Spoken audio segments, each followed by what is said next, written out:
कपड़ा तन ढांकने के लिए पहनते हो या तन दिखाने के लिए? ढांकने के लिए गुरुदेव। पहनते किस लिए हो?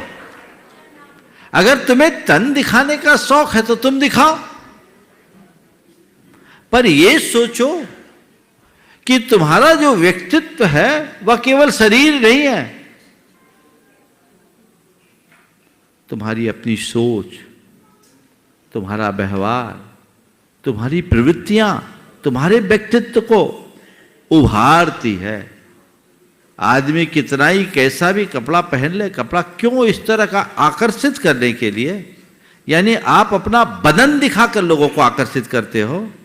और ध्यान रखना, जो तुम्हारे व्यक्तित्व से प्रभावित होकर तुम्हारी ओर आएगा वो तुम्हारा फैन बनेगा, तुम्हारा अनुयायी बन सकता है, तुम्हारा अनुकरण कर सकता है। और जो तुम्हारा शरीर देखकर तुम्हारी ओर आकर्षित होगा वो लुच्चा लफंगा ही होगा। किसको आकृष्ट कर रहे हो? लुच्चा लफंगा बदमाश को। तुम्हें सोचना है। ये आधुनिकता के नाम पर मर्यादाओं का हनन है। आज से कुछ दिन पहले भी इस आशय का सवाल आया था। तब मैंने लोगों से एक दूसरा सवाल कहा था कि एक भारतीय महिला, जब कोई विदेशी परिधान पहनकर आती है तब, और वही महिला जब भारतीय परिधान पहनकर आती है तब, दोनों के लुक में क्या एक रूपता होती है? क्या अंतर दिखता है? जब कोई महिला भारतीय परिधान पहनकर आती है तो उसमें मां, बहन और देवी का रूप दिखता है। और वही जब विदेशी परिधान पहनकर आती है तो केवल एक स्त्री की जैसी दिखती है, जिस पर मनुष्य की विकारी दृष्टि होती है। स्त्री के प्रति लोगों का मन विकारी हो सकता है, मां, बहन और देवी के प्रति तो उनके अंदर श्रद्धा और पवित्रता का भाव आता है। अपनी दृष्टि को पवित्र बनाइए, उसे विकारी मत बनने दीजिए। और हमारे साथ सामने वाले का भी। कई बार लोग कहते हैं हम भड़कीले कपड़े पहने, चाहे कैसे पहने, वो अपने मन पर संयम रखो। मैं सहमत हूं, सामने वाला कैसा भी हो हमें अपने मन पर संयम रखना चाहिए।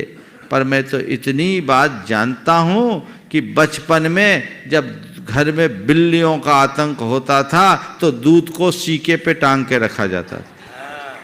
मैंने एक बार पूछा कि सीके पे क्यों टांगते? बोले बिल्ली से बचाने के लिए यही एक उपाय है, बाकी सब जगह बिल्ली की अप्रोच है, सीके पे बिल्ली की अप्रोच नहीं होती। तो बिल्ली से बचाने के लिए सीके पे टांग करके दूध रखा जाता है। और जहां चारों तरफ बिल्लियां मंडरा रही है वहां खुले बर्तन में दूध रखोगे तो क्या होगा? क्या होगा? सत्यानाश होगा। और क्या होगा? वही हो रहा आज। और इसमें विदेशी चाल है, लोग समझ नहीं पा रहे हैं।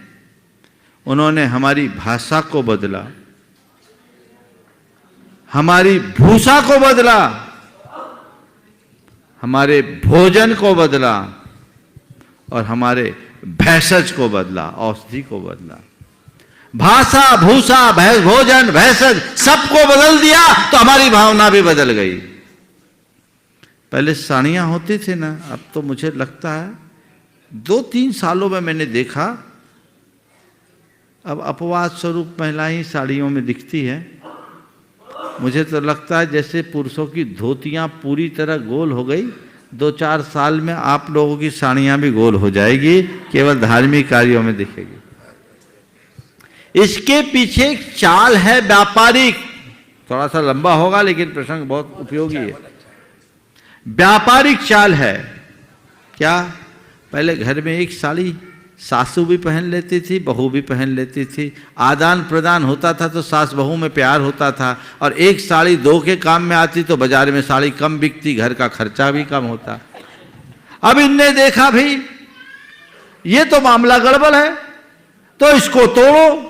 तो साड़ी की जगह पहले सलवार सूट ले आओ, सलवार ना, मैंने पहला ही वाक्य कहा कि क्या पहनना क्या नहीं पहनना आपकी व्यक्तिगत चॉइस है, पर मैं जो बात अपनी रखना चाहता रख सकता हूं। खुले बाल रखना आज का फैशन हो गया, गुरुदेव बिल्कुल। है ना। आप किसी बाबा के पास या ऐसे दरबार में जाओगे जहां भूत भूतनी का खेल होता है,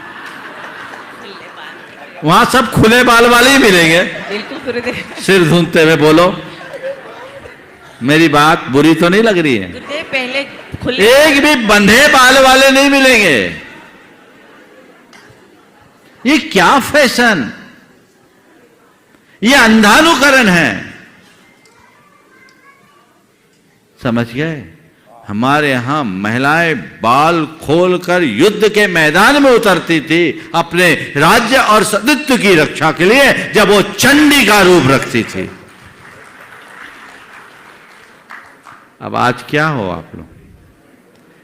इसीलिए घर घर में माहौल प्रचंड होता जा रहा है। क्या ये भी कारण हो सकता है? क्यों हम बांध के नहीं रख सकते?